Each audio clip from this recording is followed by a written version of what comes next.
అయిపోయి fridge open చేసుకొని మనం సామాన్ చూసుకోవాలి.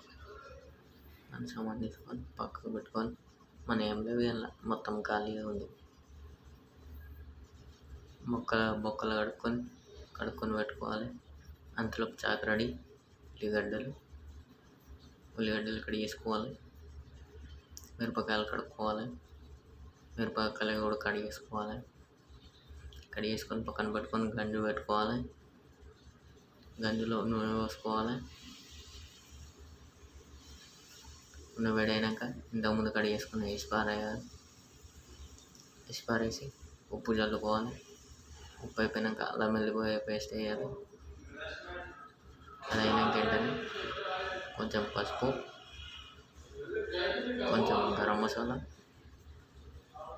వేసి కలుపుకొని అలా 2 నిమిషాలు పక్కన పెట్టుకోవాలి. ఇక్కడ వాళ్ళకు బద్ధకం అంటే ఇదే. మనం మటన్ తెచ్చుకున్నామంటే బొక్కలు తినేటందుకు అర్ధగంట కూర్చుండి అయినా మంచిగా తాత్పర్యంగా తింటాం. ఇక్కడ వాళ్ళకి బొక్కలు కూడా తినడం చేత కాదు. ఇక్కడ మనకు బొక్కలు తక్కువ రేటుకు దొరుకుతాయి. వీటిని మనం ఇట్లా ఏదో తక్కువకు తెచ్చుకొని పైసలు లేనప్పుడు వండుకోవాలి, తినాలి అంతే. మటన్ కంటే ఇదే బెటర్ అనుకో. ఇంతకుముందు కడుక్కునేది మంచిగా అయినాకనే మనం కడుక్కున్న బొక్కలు వేసి పారేయాలి. వేసుకొని అది మునియాన్ని నీళ్ళు పోసుకొని పెట్టుకోవాలి. అంతలోపు మనం బియ్యం పెట్టుకుందాం.